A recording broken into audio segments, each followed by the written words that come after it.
जो कि मेरा वेट लूज़ करने की है। टेंशन ये हो रही है कि अब इसी बीच हमें शिफ्टिंग करनी है।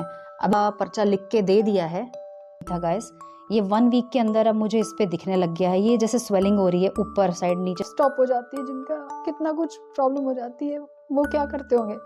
हेलो फ्रेंड्स, कैसे हैं आप सब? आशा है कि अच्छे हैं। और आपको जैसे पता है कि मैं अपने डिस्क से रिलेटेड आपके साथ प्रॉब्लम शेयर कर रही हूँ, कई लोगों को ये पता चल सके कि डिस्क होती क्या है, क्या तकलीफ़ें आती है। और मैं चाहती हूँ जैसा मैं फील कर रही हूँ, जो चीज़ें मैं गो थ्रू करूँगी, मैं अपनी इस जर्नी में आप सबके साथ शेयर करती रहूँगी। कहाँ मैं विजिट की, क्या डॉक्टर से मिली, क्या बातें हुई, क्या मैं ट्रीटमेंट ले रही हूँ और उससे क्या मुझे कोई फ़र्क पड़ रहा है या नहीं पड़ रहा है। सो आई डोंट नो इस चीज़ को लोग कैसे क्या लेंगे, बट जिनको प्रॉब्लम हो रही है वो ये चीज़ समझेंगे ज़रूर। सो मैंने पहले वीडियो में आपको बताया था कि मुझे प्रॉब्लम कैसे शुरू हुई लास्ट ईयर, बर्फ़ में गिरने के बाद, फिसलने के बाद। एक छोटा सा जो कारण बनता है, otherwise I was very very fine, कुछ दिक्कत नहीं थी और अचानक से ऐसे हो गया। अब हो गया तो अब उसके लिए मैं ट्रीटमेंट जैसे तलाश रही हूँ। तो अभी 2 दिन पहले मैं गई थी, किसी ने मुझे बताया था। पहले तो मैंने ट्राई किया चलो सरकारी देख लेते हैं, कई बार कुछ नहीं पता होता कि हमेशा प्राइवेट ही अच्छे हॉस्पिटल्स हैं। तो मैं सरकारी में भी गई, जो कि होता है मेरे घर के पास ही था, मोहल्ला क्लिनिक ही। क्योंकि मुझे प्रॉब्लम ज़्यादा बढ़ रही थी, विजिट करने चले गए कि जाके वहाँ पता कराते हैं, शायद कुछ नॉलेज मिल जाए, वहाँ कोई डॉक्टर्स अवेलेबल हों। तो वहाँ पर जाकर मैं जब मिली उन लेडीज़ से, वो डॉक्टर ही थी, तो उन्हें ज़्यादा इस चीज़ के बारे में पता नहीं था। तो उन्होंने बस मुझे थोड़ी सी विटामिन्स की दवाइयाँ दी, थोड़ी पेन किलर दी, एक 2-4 दिनों की डोज़। सो आप देख सकते हैं इस वीडियो में साइड में मैंने लगा रखा है। और उसके बाद मुझे कुछ आराम नहीं आया, तो 2-3 दिन से मैं दवाइयाँ खा रही थी। सो उसके बाद फिर आज मैं गई, फाइनली मैंने नेट पे सर्च किया, मेरे घर के आसपास कोई हॉस्पिटल है, तो मैं इस वाले हॉस्पिटल में गई। इस हॉस्पिटल में जाने के बाद मेरा जो है बीपी वहाँ चेक हुआ। डॉक्टर ने मेरे ब्लड सैंपल्स लिए हैं और उन्होंने कहा है कि कल रिपोर्ट मिलेगी, बिकॉज़ ब्लड शुगर ये सब कुछ चेक करना ज़रूरी है। और जैसे अब डिस्क की वजह से वो देखना चाहते हैं कि मेरी डिस्क जो है उनके अकॉर्डिंगली शायद बल्ज हुई है, तो वो कितनी बल्ज हुई है, कितनी बाहर आ रही है, या अपनी जगह से वो हिल गई है तो वो कितनी हिल गई है। सो उसके अकॉर्डिंग वो उस पर काम करेंगे। तो मेरे पास एक्सरे था पुराना, जो कि पहले का था, 1 साल पहले का, तो वो काम नहीं आया। तो ऑब्वियसली उनको नया फ्रेश चाहिए, तो उन्होंने कहा एमआरआई कराओ। से हुई, जहाँ पर उन्होंने मेरा बीपी चेक किया, शुगर टेस्टिंग के लिए ब्लड सैंपल्स लिए हैं, और उन्होंने कहा है कि मेरा नी का जो है उसका एक्सरे और एमआरआई, जो कि मेरी स्पाइन की होगी, तो एमआरआई करनी है। डॉक्टर थे, उनकी कंसल्टेशन फ़ीस थी, वो थी 1000 रुपीज़, और 2200 रुपये उन्होंने हमसे लिए हैं ब्लड टेस्ट के। जो मैंने ब्लड सैंपल दे के आई हूँ, दैट वाज फॉर 2200। और अभी जो एमआरआई करानी है उसका कॉस्ट अलग होगा। आई डोंट नो वो कितने का होता है, maybe I am just thinking about 2000 rupees तो हो सकता है, आई डोंट नो। आज खड़े पैर हमने 3200 रुपये लगा के आए हैं। और जब मैं गई थी तो उन्होंने मेरे से पहले वेट पूछा, मेरा हाइट पूछा। मुझे वेट एग्जैक्टली श्योर नहीं था, तो मैंने हाइट अपनी बता दी थी 5'4". फिर मैंने वहाँ वेइंग मशीन पे वेट किया, वो आया था अबाउट 59 के आसपास। तो वो थोड़ा सा ऑफकोर्स ज़्यादा है, क्योंकि मेरा हाइट के अकॉर्डिंगली मेरा वेट अबाउट 54 के अंदर ही रहना चाहिए, उससे ज़्यादा नहीं होना चाहिए। 4-5 किलो, जो 5 किलो डिफरेंस आ रहा था, वो मेरा ज़्यादा है। मुझे ये कम करना है। और मैं जानती हूँ ये क्यों हुआ है, क्योंकि आज तक मेरा इतने सालों में कभी भी वेट ऐसे फ्लक्चुएट नहीं हुआ, इतना गेन नहीं हुआ। शादी से पहले वो 47-48 के आसपास था। दोनों बच्चे होने के बाद भी मैं कभी 50, 52, मैक्सिमम 53 इसके उसमें ही रही हूँ। तो उससे ज़्यादा कभी मैंने वेट मेरा बढ़ा भी नहीं है।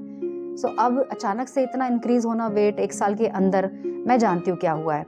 क्योंकि मेरी मूवमेंट बंद हुई है, क्योंकि मैं अब महीनों महीनों तक नीचे नहीं उतर रही हूँ, क्योंकि मैं उस तरह से नहीं चल रही। क्योंकि जैसे होता है ना, बेसिकली जब हम चलते हैं तो हमारा जो टॉर्सो होता है वो काम करता है, यानी कि जो आपके हिप बोन होती है, पीछे का एरिया है, आप चलते हो साथ साथ वो मूव करता है, राइट। अब वो जब मूवमेंट नहीं हो रही, आपकी वो फिजिकली जो एक्टिविटी जो थी, आप घूमते फिरते थे, बाहर निकलते थे, सीढ़ियाँ अप डाउन करते थे, मैं दिन में 10 चक्कर काट लेती थी। कभी कोई सामान लेना है, कभी कहीं जाना है, कभी कुछ लेना है, तो भागती रहती थी मैं। बच्चों खेलती थी। सबसे बड़ी बात मुझे मेरी बेटी फील होता है, वो कहती मम्मा आप मेरे साथ हमेशा बैडमिंटन खेलते थे पार्क में, अब आप मेरे साथ नहीं खेलते हो। शी क्राइज समटाइम्स कि वो मम्मी को मिस कर रही है इस तरह से कि वो खेल नहीं पा रही है। और पार्क में बच्चों पकड़ पकड़ाई खेलती थी मैं। ये चीज़ें मेरे को बहुत याद आती है। अभी 1 साल पहले तक सब कुछ सही था, तो ऑब्वियसली जब सही होते हैं, मूवमेंट्स कर रहे होते हैं, आपका वेट भी सही होता है, आप मेंटली खुश होते हो और सब चीज़ सही लाइफ में अच्छी आपको फील होती है, राइट। लेकिन जब प्रॉब्लम हुई है तो वेट गेन होना बिल्कुल लाजमी था।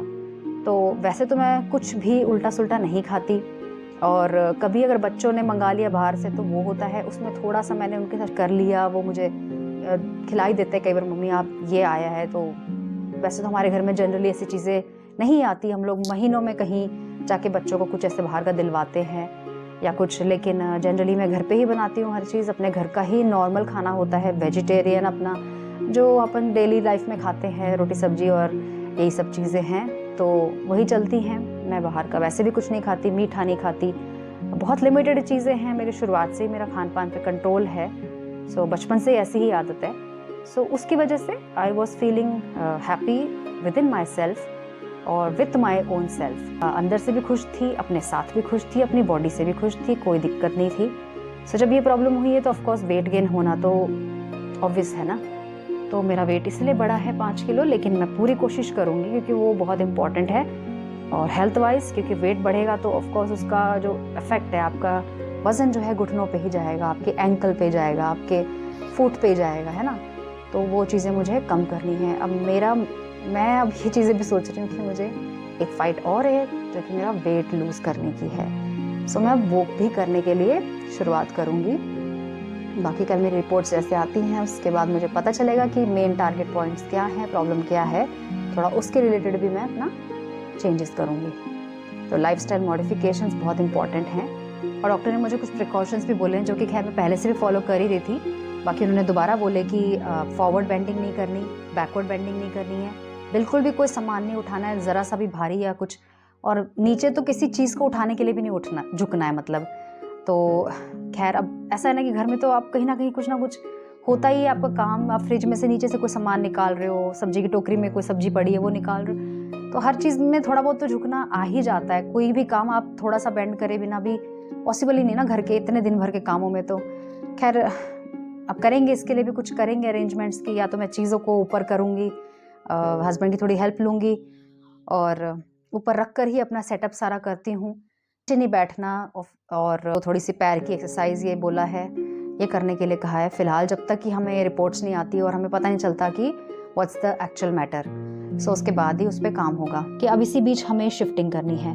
अभी जहाँ हम करंटली रहते हैं यहाँ हमें शिफ्ट करना है, क्योंकि बच्चों के स्कूल जो थे, जैसे मेरा बेटा 8th में है, सो वो 8th तक के बाद ये स्कूल भी यहाँ से ओवर है। सो अब इसको यहाँ से कहीं और एडमिशन लेना है। सो एडमिशन लेगा तो नई जगह पे जाना है, नई जगह पे स्कूल, उसके अलग खर्चे, फिर अभी शिफ्टिंग करनी है तो फिर शिफ्टिंग का, और सबसे बड़ी हेडेक जो कि मैं चल नहीं पा रही हूँ।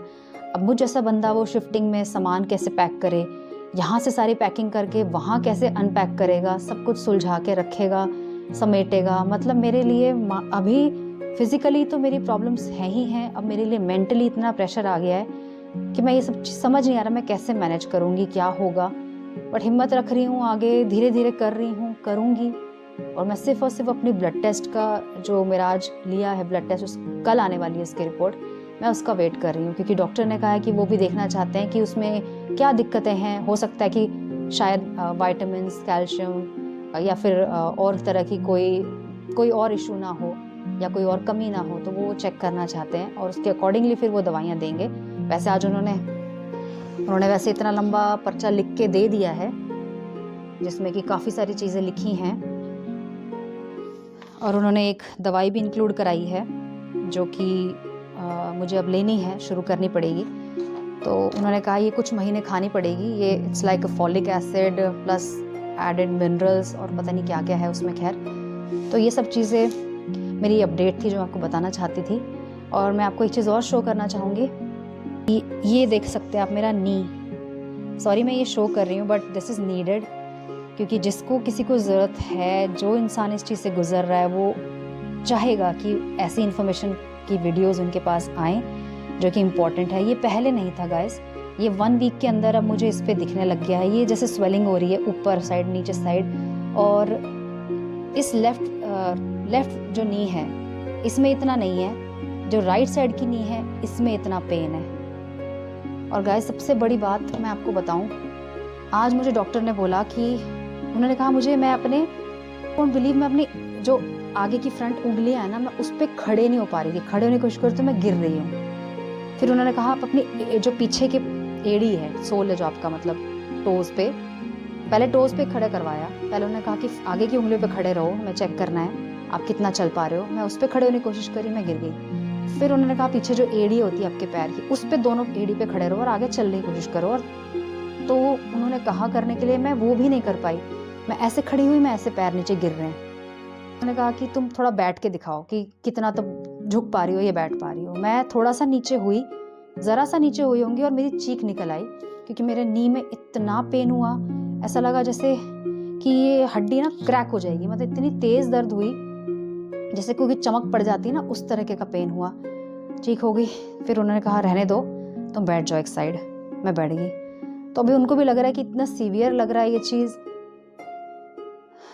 तो गाइस, मैं वहाँ से आने के बाद ना कम से कम मैं 1 घंटा मैं रो रही थी, यही सोच करके कि मैं कैसे अपने काम निपटाऊंगी, मैं कैसे आगे चलूंगी। अभी तो एज कम है, बच्चे इतने छोटे हैं, और अगर अभी से मुझे इस तरह की इश्यूज हो गए तो हाउ विल आई सर्वाइव। और सबसे बड़ी प्रॉब्लम ये है कि मैं अपनी बेसिक डेली एक्टिविटीज़ कर पाने में ही असक्षम हूँ। मैं उठ कर के वॉशरूम नहीं जा पा रही, मैं उठ के अपने काम नहीं कर रही, और करने के लिए मुझे 10 मिनट पहले अपने माइंड को मेकअप करना पड़ता है कि आपको उठना है, आपको जाना है। पकड़ पकड़ के कर रही हूँ और पैर लड़खड़ाते हैं, लिटरली जैसे कांपते हैं ना, पैरों में जान नहीं है। क्योंकि जहाँ तक अभी तक मैं समझ पा रही हूँ कि वो जो डिस्क L5 और S1 दबी है गिरने के प्रेशर की वजह से, उसके अंदर जो नर्व्स हैं वो पिंच हुई हैं। पिंच होने के बाद अब वो ब्लड सप्लाई जो पैरों में जाती है वो रुक गई। और प्लस मेरा जो राइट शोल्डर है, इसका जॉइंट इतना पेन होता है, यहाँ नेक से लेके इतना पेन, रात भर मैं पेन से। कल मैं थोड़ी देर के लिए बाहर चली गई थी अपनी फ्रेंड के पास, महाशिवरात्रि का था, उन्होंने मुझे बुलाया था पूजा में। मैं जैसे तैसे सीढ़ियाँ उतर के नीचे गई, वहाँ तक पहुँची हूँ, हार्डली घर से बस कुछ ही दूरी पे रास्ता होगा, 2 मिनट का रास्ता होगा, मैं उतना चल के गई हूँ। मैं वही गिव अप हो गई। मैंने कहा मैं इससे आगे नहीं चल पाऊंगी। मेरे पैर जो है पत्थर बन गए, मेरी कमर के जो नीचे का पोर्शन ऐसा लगा पत्थर हो गया। मतलब इतना, अभी तक मुझे इतना नहीं लग रहा था कि ऐसा कुछ होगा, बट क्या हो रहा है अब मुझे नहीं पता। ऐसे आपसे शेयर करने से कुछ होगा कि नहीं होगा,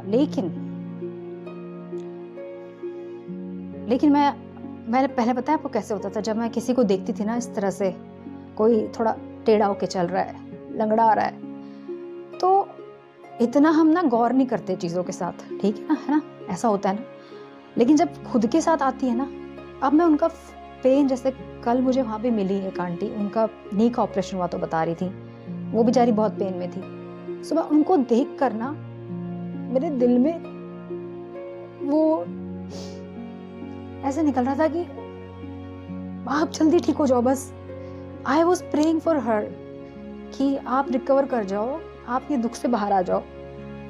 सो पहले हम इतना चीज़ों को ना ध्यान नहीं देते, निकल जाते हैं। हाँ, किसी को है पेन, आप बुरा नहीं सोच रहे हो, लेकिन आप देखते हो और आप सोचते हो हाँ दुख है चलो, लेकिन आप अपने कामों में बिजी हो जाते हो। लेकिन जब आप लोगों को देखते हो ना, आपकी सिमिलर उन्हीं चीज़ों से वो गो थ्रू कर रहे हैं, या किसी भी तरीके की आप बीमारी से, परेशानियों से उलझ रहे हैं, चाहे वो छोटी से छोटी चीज़ हो या बड़ी से बड़ी चीज़ हो, तो आप फील करते हो, आप वो कनेक्ट करते हो। तो वही मेरे साथ हो रहा है। अब मैं इमोशनल ज़्यादा हो रही हूँ। मैं अभी मेरे साथ ये चीज़ है तो मैं इतना फील कर रही हूँ, जिनका बड़ी बड़ी चीज़ें होती हैं, जिनकी लाइफ स्टॉप हो जाती है, जिनका कितना कुछ प्रॉब्लम हो जाती है, वो क्या करते होंगे। अभी मैं सॉरी, मैं वैसे इमोशनल नहीं होना चाहती हूँ, बट क्या ना, वो बात करते करते हो ही जाता है, क्योंकि मैं बार बार ना, अभी मुझे हस्बैंड बार बार गुस्सा कर रहे हैं कि पास्ट का क्यों सोच रही है, लेकिन क्या करूँ, मैं पास्ट नहीं सोचना चाहती हूँ, लेकिन माइंड में आ रहा है ना, बार बार मेरे माइंड में आ रहा है कि अभी 1 साल पहले तक सारे मुझे कहते थे तुम बहुत फिट हो, अपनी एक्टिविटीज़ में करती थी, मुझे डांसिंग पसंद है, मैं इतना अच्छे से अपना मूवमेंट, हर चीज़, चलना फिरना, डांस करना, खुश रहना, सब काम अपने आप करना। और आज वो इंसान जब ऐसा असहाय हो जाता है, छोटी छोटी चीज़ों के लिए डिपेंडेंट हो रहा है किसी के ऊपर। कई बार मैं थोड़ा सा काम करके किचन से आई, 5-10 मिनट से मुझे बैठना ही पड़ रहा है, मैं नहीं खड़ी हो पा रही हूँ, बैठ जाती हूँ। कई बार मैं बच्चों से बोल देती हूँ प्लीज़ मेरा फ़ोन पकड़ा दो, या यहाँ से वो बटन ऑन कर दो, या कुछ कर दो। बच्चे भी चिढ़ जाते हैं ऑब्वियसली। अब उन्हें क्या ही पता है ना, उन्हें उनके हिसाब से तो मम्मी को पेन नॉर्मल जैसे होती है, सबको पेन हो रही है, तो वो बोलते मम्मी मुझे काम बोल रहे हो करो।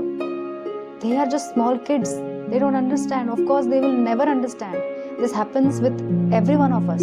हमारे घर में जो बच्चे हैं हम जानते हैं कैसे होते हैं, क्या है, लेकिन मुझे ऐसा फील हो रहा है कि मुझे उन पे बोझ नहीं बनना है यार। अभी ये कोई एज है मेरी, मतलब पता नहीं क्या क्या मेरे माइंड में आ रहा है। तो मैं अपने आप को बहुत ही ना बहुत ज़्यादा डाउन फील कर रही हूँ। अंदर से ना मैं बहुत दुखी और अकेली ज़्यादा फील कर रही हूँ। माइंड डाइवर्ट करने की कोशिश करती हूँ पर नहीं हो रहा। अब सबसे बड़ी चीज़ है कि मुझे अब कल मेरी जो रिपोर्ट आनी है मैं उसका वेट कर रही हूँ। I just hope to God कि कोई इसमें बड़ी चीज़ ना आए, कोई ऐसी छोटी चीज़ हो जो कि मैं अपने प्रिकॉशन के साथ रह करके मैं उसको ठीक कर सकूं। जो मेरे अगर स्पाइन की MRI होती है वो जो जैसे जैसे होगी आपको बताऊंगी क्या रिपोर्ट में आया क्या नहीं, but everything is under the control कि कोई बड़ी सर्जरीज या ऐसी कोई चीज़ नौबत ना आए, because I don't want to go through all this and I can't, we can't as a family. Anyway, बहुत ज़्यादा लंबा वीडियो हो गया। बाकी मुझे आपको ये अपडेट ही देनी थी क्या हुआ क्या नहीं। तो आप इससे एक अंदाज़ा लगा सकते हैं जिनको हो रही है। और अगर आपके पास भी गैस, आप लोग ऐसा कुछ ट्रीटमेंट ले रहे हो, आपने कुछ किया है, कुछ एक्सरसाइज है कुछ, और हाँ मुझे एक्सरसाइज का आज डॉक्टर ने एक चीज़ और बोली कि आप बैठे बैठे अपने पैरों को बस आगे पीछे ऐसे मूव करो, जैसे मैं बैठी हूँ यहाँ पर। So he asked me to move my feet like this, ऐसे उठा के ऐसे पैर को थोड़ा करना है। सो इसमें थोड़ी ना कट कट की आवाज़ आ रही है इस वाले पैर में, मेरे यहाँ पे जॉइंट पे कट कट। भी दूसरे पैर पे लकीली नहीं है, बस राइट वाले पैर पे है। ना ध्यान रखिए, सच में नाउ आई फील। मैं कल हस्बैंड से बात भी करी थी कि अब ये सच में ऐसा लगता है जो लोग कहते थे ना कि your health is your wealth. So seriously health is your real wealth. शरीर नहीं है साथ में, कुछ भी नहीं है आपके साथ। वेल्थ भी आती जाती रहती है, सब कुछ चलता है, लेकिन हेल्थ जो है ना एक बार गई वो दोबारा आनी। ये वीडियोस इस तरह की बनाने का यही मोटिव है कि जैसे आपको पता है पिछले 1 साल से मैं वीडियोस बना रही हूँ और घर की सारी जो छोटी मोटी चीज़ें होती हैं आपके शेयर करते हैं हम, हैप्पी मोमेंट सब कुछ, और मस्ती मजाक कॉमेडी शॉर्ट्स भी बनाती हूँ, सब करती हूँ। लेकिन हर टाइम ना हंसी के पीछे कहीं ना कहीं हर किसी घर में कोई ना कोई दुख होता है, कोई ना कोई प्रॉब्लम होती है। सो अब जैसे ये प्रॉब्लम बढ़ी तो मुझे लगा कि इस चीज़ के बारे में बात करनी चाहिए, क्योंकि जैसे मैं अकेली नहीं हूँ यहाँ पर और भी लोग होंगे जिनके ऐसी प्रॉब्लम्स हो रही हैं या इसके रिलेटेड प्रॉब्लम्स हो रही हैं, उनके फैमिली में होंगी, उनके आस पड़ोस में होगी, परेशान तो हैं। तो क्यों ना हम अपने अपने एक्सपीरियंस उनके साथ शेयर करें। किसी और के पास कोई एक्सपीरियंस है तो प्लीज़ आप वो कमेंट में मुझे बता सकते हैं। आप कुछ कहीं ट्रीटमेंट ले रहे हैं, आपको क्या फ़र्क लगा, आप इस तरह से मोटिवेट कर रहे हो, क्या चीज़ कर रहे हो, I really want to know so that I get the strength, आगे बढ़ूँ और हिम्मत रख के, अब जो होना है वो तो होना है, लेकिन हिम्मत रख के आगे बढ़ती रहना चाहती हूँ। तो जैसे मैं आपके साथ अगर हैप्पी मोमेंट शेयर कर रही थी तो मेरा मोटिव था कि जो अगर हमारी लाइफ में कुछ सैड मोमेंट्स हैं तो वो भी आपके साथ शेयर करने बनते हैं। सो अगर कहीं ना कहीं किसी भी चीज़ से आपको हेल्प मिलती है या फिर आप मुझे कुछ सजेस्ट कर सको, प्लीज़ आप झिझकना मत, आप प्लीज़ कमेंट में लिखना। अगर आपको कुछ भी पता है इसके रिलेटेड, आप कहीं भी कुछ भी नॉलेज रखते हो, कुछ भी जानकारी है, या मैं जब मुसीबत आती है तो को हिम्मत ही रखनी पड़ती है और आप पॉजिटिव सोचना ही पड़ता है और आप आगे बढ़ने के अलावा आपके पास कोई चारा ही नहीं है। क्योंकि मैं यहाँ रुक नहीं सकती, यहाँ पे स्टॉप नहीं हो सकती, धीरे धीरे करूँगी, मैनेज करूँगी। मेरे काम बचे हैं अभी, बहुत सारी इंपॉर्टेंट चीज़ें बची हैं लाइफ में, वो करनी है। सो बैठ नहीं सकती मैं एक जगह पे। I have to take care of the family, I have to take care of everything around me, associated with me, जो भी कुछ है। बाकी देखिए कल जो रिपोर्ट आती है उस हिसाब से क्या होता है क्या नहीं, मैं आपके साथ शेयर करती रहूँगी। कहीं से भी कुछ भी आपको इंजरी ना हो, कुछ प्रॉब्लम्स ना हो, आप इस चीज़ का ध्यान रखिए, क्योंकि कहाँ से कौन सी प्रॉब्लम कहाँ बढ़ जाती है, क्या हमारी किस्मत है या क्या है, आई डोंट नो, लेकिन ध्यान रखिए अपना बस। और मिलती हूँ अपने कल के वीडियो में अपनी रिपोर्ट्स के साथ। तब तक के लिए take care and bye everyone.